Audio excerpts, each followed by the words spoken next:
So obviously talking about CTE and seeing that obviously stage 1 was one of the stages was depression. This is obviously quite a big factor considering at stage 6 they have fully had dementia. So obviously CTE is something we should really be aware of and maybe limit the amount of time an American footballer should train for as well as play for, as CTE can affect an athlete mentally, causing factors such as depression. Depression may mean that they are taken out of sport, which can cause a feel of loneliness and isolation, which can drive the players to worse than depression, but in effect they may even become suicidal. So an example would be an American professional wrestler. His name was Chris Benoit. Basically, he suffered from a lot of blows to the head. And obviously due to this, he suffered from depression at the age of 36, like CTE. Later on, he then, a few years later, committed suicide, which included his son and wife. So obviously, this shows that obviously we need to be mindful that some of these issues can be from sport, and we need to take precautions to prevent them. Another story was a current professional rugby player, and his name is Tom P. Can't say the last name, it's on the slide. So basically, he ruptured an anterior cruciate ligament, an ACL, during his pre-season match. He then went on to play the rest of the game, not actually realising how severe his injury was, till after, when he was obviously doing his cool down, and his knee then started to stiffen, and then he suffered from severe pain as a symptom. So then 1 month later, down to an MRI scan, he'd been told his ligament was damaged and that surgery would be needed to obviously fix the damaged ligament. Initially, his reaction towards the injury was very shock and disbelief, which is obviously quite common. Shock occurred, obviously, as Tom didn't understand how severe his injury was at the time, and obviously still now, because it was 1 month till after his injury that he'd found out about it, as he just thought it was a few bruises and obviously nothing major. He'd also just literally suffered from a knee injury before and been out for months and months. So to miss out on another season, he also felt very sad and depressed, which obviously is quite common. Like, he's missed out on so much training time. He's just got back in. And to be out again, that's gonna really affect his mentality. Like, he is obviously going to be sad, gonna be annoyed, shocked, as said. So also, Tom showed signs of anger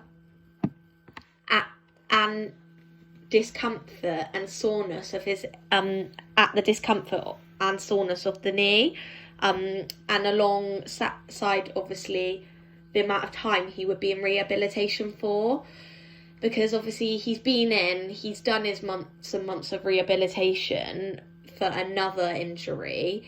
He's now come back, and to be put in again, that's very frustrating for him, and that may even lead to little motivation, because obviously anyone who's just been in rehabilitation come out and then put back in again, it is going to frustrate him.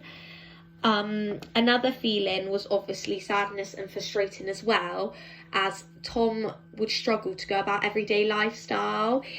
He states that he just wanted to be normal again, as he couldn't do everyday tasks on his own, which obviously that is going to cause frustration too, when you are you're so dependent and independent, and you can do everything yourself. To be reliant on someone is obviously not a nice feeling. Also, Tom showed signs of anxiety, as he states, first I initially worried about my career, as he thought it was over.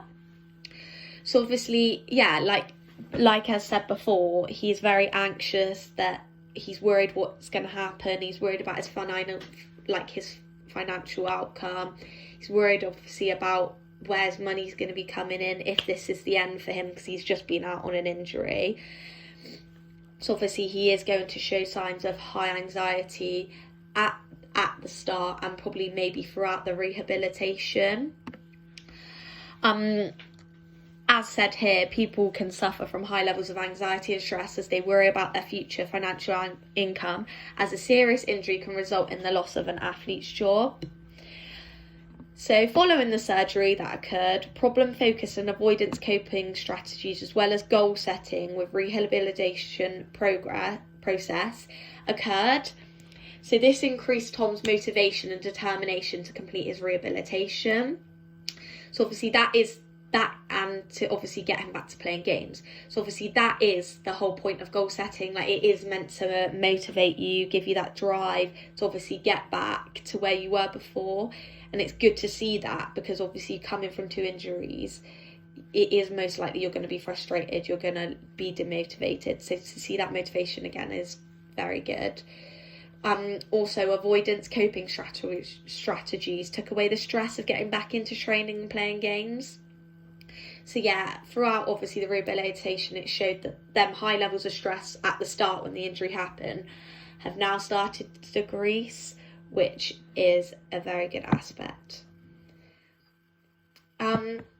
So now we go on to first aid treatment. A first aid treatment obviously needs to happen if an injury occurs. So first aid treatment may be applied during a competition game, therefore it's good to know the different types of treatments for certain injuries and the signs and symptoms. So the first aid consists of 3 P's, so preserve life, prevent situation getting worse, and promote recovery. So with all first aid treatments, a record should be kept of what happened at the time.